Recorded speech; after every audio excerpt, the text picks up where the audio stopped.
Hey everyone, Matron here bringing you another StarCraft 2 commentary. This time Game 2 in the best of 7 series between Kiwikaki, spawning as the yellow Protoss, and SLush spawning as the orange Zerg. The map will be Metalopolis, and if we look at the spawn positions, they are close by air, so one or both players may choose to go the air route in this game once they figure out the other player's position. If you have not yet checked out Game 1, it is up on my channel, so go ahead and watch that one first. It was a great game. Saw good play by both players, Kiwikaki taking advantage of the jungle basin map and the different features. Both players actually playing to the map's advantages, and it was a great game. Kiwikaki was able to take it in the end, did a great proxy at the start of the game, and was able to handle the Mutalisks of SLush. So we'll see how this game plays out. Looks like Kiwikaki placing this pylon down here, so we may see a wall off and a fast expand coming from Kiwikaki. He has not yet sent out the probe, which he did after the 9 pylon in the first game. So it looks like he doesn't much care what SLush is up to at this point. SLush is sending out a relatively early scout. We'll see whether he prefers the spawning pool or the fast expand this time. He is up to 14 drones, so it's about time to make that decision. It looks like we are going to get the fast expand. Making his way into Kiwikaki's base, he's not going to see any pylon at the start, so he's going to expect either this fast expand build or a bit of a cheese play. So he is at least going to feel comfortable throwing down this hatchery. It looks like after spotting this pylon, he's going to start the patrol with this drone so that he cannot be walled off at the bottom of his ramp here. A lot of times Protoss players will throw up a forge, just like Kiwikaki is doing now, and then throw up a few pylons at the bottom of this ramp with a cannon behind them. Makes it very difficult for the Zerg to get out of his base, and makes establishing this fast natural nearly impossible with those cannons up. So Kiwikaki, very late, he actually put down that nexus before the forge. So just off of one pylon, his second building was that nexus. Very ballsy, and he didn't even scout the spawning pool timing of SLush. So if SLush had gone for something like a 10 pool there, Kiwikaki would have had nothing to defend with. So now we see Kiwikaki getting up this assimilator, a second pylon, and this nexus is going to be done very quickly. He has not yet gotten up a cannon with this forge. Looks like he poked at the ramp of SLush, but SLush did have that patrolling drone, so he's not able to throw down any sort of pylon or cannon. So this expansion of SLush is going to be up. There's going to be no early pressure coming from Kiwikaki. Just as this nexus pops up, he is going to get a great transfer here and throw up the 1 cannon. So if you look at the unit tab for both players, 16 drones and 4 overlords just to the 20 probes of Kiwikaki. Both players very little defense, if at all. We just have the 1 photon cannon from Kiwikaki. But good positioning on this cannon, this pylon, as well as the buildings. It is going to wall off. If the Zerg player wants to get up this ramp, he's going to have to come all the way around, and this cannon's going to be shooting the entire time. So it's really going to reduce the Zergling count if about 6 to 8 Zerglings try a run by here.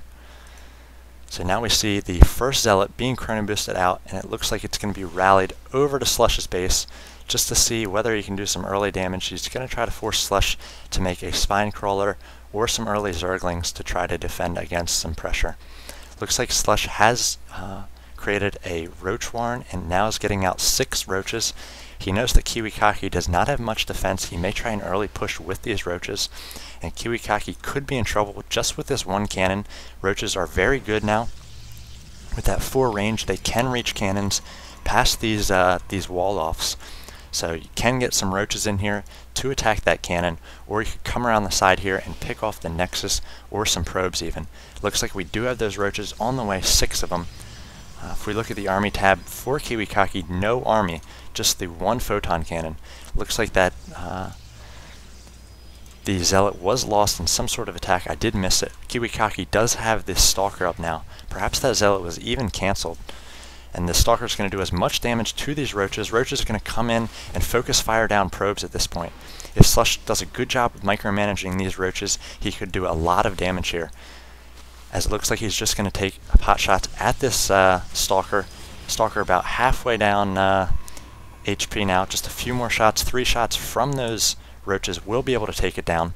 And looks like another photon cannon coming in. SLush staying away from those photon cannons. He wants to reduce the damage he's taking on these roaches as much as possible. He has stopped the mining from this base. Kiwikaki still producing probes here, and now is going to return to mining. SLush going to take advantage and just keep picking off probes. If we look at the unit's loss count, we do see that number of probes have gone down now. Now, I think about 5 probes have gone down for Kiwikaki and the one zealot from earlier. He's now able to get up a number of gates he had been preparing in his main and going to be able to push away these roaches with these stalkers now. Roach speed is not up yet, so very slow. The stalkers are going to be able to kite these roaches just with the range of 4. Stalkers have that range of 6, and they're faster than these roaches off creep. So the roach attack did force Kiwikaki to throw up a number of units there. You wonder how long he would have gone without units, as he was just economizing, getting his probes count up and just using these few cannons for defense. But Kiwikaki did an admirable job there, repelling those roaches, not taking much damage, even with just the one cannon at the start of that attack. See both players just working on their economy. 32 harvesters for SLush to 34 for Kiwikaki. Both main and natural are pretty well saturated for both players.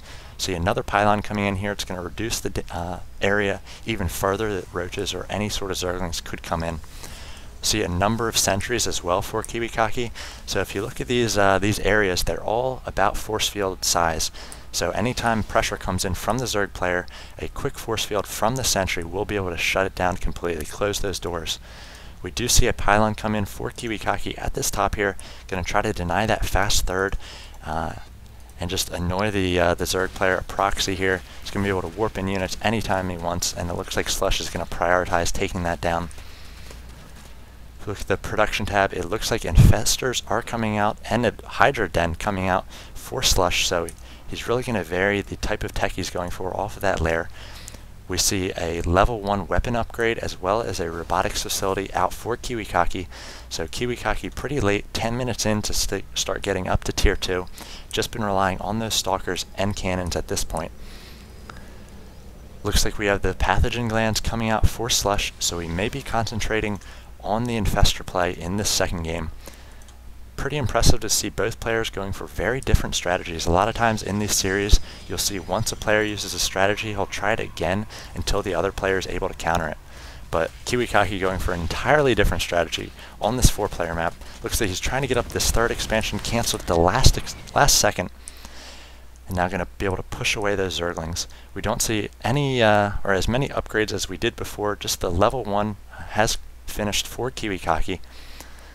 So you see the third base going up for SLush as well as Kiwikaki. So quite the macro game we have going. These two players opened up with those fast expands, and the game's just been playing out in a macro way ever since.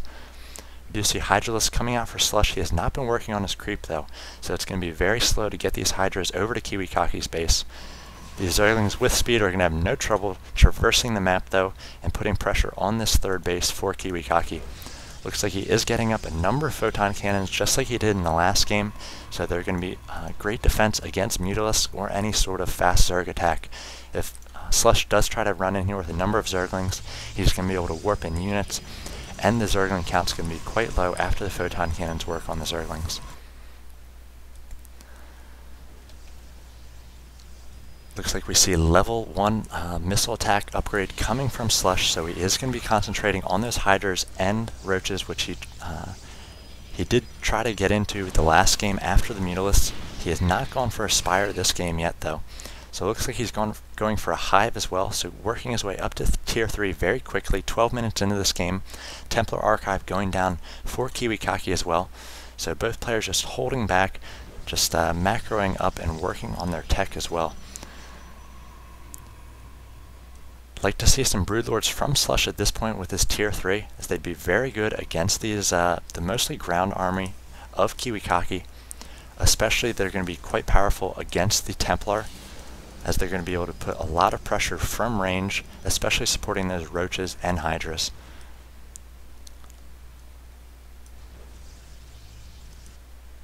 See, SLush has good map control here. He's got a Zergling at every one of the bases that Kiwikaki might take. Kiwikaki was able to sneak a pylon in here, so we could get some backdoor attacks with those warp gates. If we look, he does have 5 warp gates right now and 2 on the way, so it will be a 7 soon. He does have the Templar Archives up and the 1 robotics facility. He has not yet gotten a robotics bay yet, though. So he is finally putting a pylon here. Not much in the way of drops you have to worry about from Zerg, though he could have gotten up a Nidus Canal right here and done a backdoor attack on Kiwikaki. If we look at the army count, 2,300 to 1,700, so very light armies for this point in the game. SLush does have out a number of infestors. Looks like he's working on overseers as well. So infestors, hydras, no roaches yet coming out, and then a lot of zerglings. As we see, 6 Templar on the field for Kiwikaki. He does have that lightning researched and is now working on amulet as well. So keeping these high Templar in the back, good positioning on those. You want to protect those. And he's going to be able to do feedbacks on these infestors if he can get up the front, if SLush does not micro those infestors well. I'm wondering why he chose to go infestors here, as fungal growth not very effective against these gateway units. The damage it does just eats through the shield a little bit, but gateway units not taking too much damage from infestors. Perhaps if he gets up Neural Parasite, if he thinks Kiwikaki is going to go for Colossus. Amulet's almost complete here. Looks like we have Blink coming as well as level 2 weapon upgrade. Looks like Kiwikaki trying to throw down a pylon here, perhaps establishing this 4th base, as we see SLush has established this gold expansion here. Zergling going to be working on this pylon, but I think a Zealot is coming down to take it out, and we might see a base thrown up for Kiwikaki here. Again, both players just playing nice right now. Playing a little bit of Sim StarCraft, just making bases, getting workers up. As you see, 69 workers to 74. So just staying back on their side of the map. Very large map Metalopolis is. Not much airplay, even though they're close by air. So we see the mostly gateway unit army coming in for Kiwikaki, and these Templar are going to be very key. These gateway units are not going to be very good against now these Ultralists, which are out for SLush, as well as the Hydralists, very good against these Stalkers. So going to have to do a good job with these High Templar to try to reduce the Hydralist count there. Looks like we have feedbacks going down on the Infestors and some storms going off on the Hydralists. Hydralists are not being microed past these storms. Will we get more storms? Here come the storms. Good spread on the Hydralists, so taking minimal damage versus the storms now, but they do need to micro out of these storms. Very tough to move these Hydralists without the creep underneath of them. So I'd like to see SLush do that and counter that attack. Maybe defend here on his creep first. He did lose handily. Those Ultralists were no match for the Stalkers, doing bonus damage against armored units, and the Hydralists taken down very quickly by those storms as they were not able to move out in time. So we see more Templar here storming these Hydralists, very good against these low HP Hydralists. And now it looks like Kiwikaki just has such an army advantage, 3,000 to 1,600, and SLush, without a GG, just leaves this game. Perhaps he's very frustrated after these first 2 losses, outplayed in both games quite handily, as Kiwikaki was just able to macro up very well. He was able to repel that good roach attack, the roach pressure at the start with just the 1 cannon and the 1 stalker versus those 6 roaches. And then he was able to just macro up, and now on 4 bases, or perhaps getting this 4th base up right now. So very impressive play from Kiwikaki, especially considering that he changed up his strategy so much from that first game. He threw an entirely different look at SLush. He feigned that that cannon and the wall off at SLush's ramp. He had to worry about that. SLush was able to get a number of bases up quickly, but was just not able to out macro and pick a good unit comp against this mostly gateway units from Kiwikaki. Again, not really understanding the infestor play there. Maybe it would have even been more effective if he just went straight to tier 3 off of the infestation pit and did not worry about getting infestors out. A few more Ultralists or Broodlords could have been the turning tide in that battle, or perhaps even just fighting on this creep if he was able to micro those Hydras out of the storms a little bit better. So an impressive game 2 from Kiwikaki. We'll move on to game 3 of this best of 7 series. Go ahead and cast that for you now. Thanks for watching, and I'll see you there.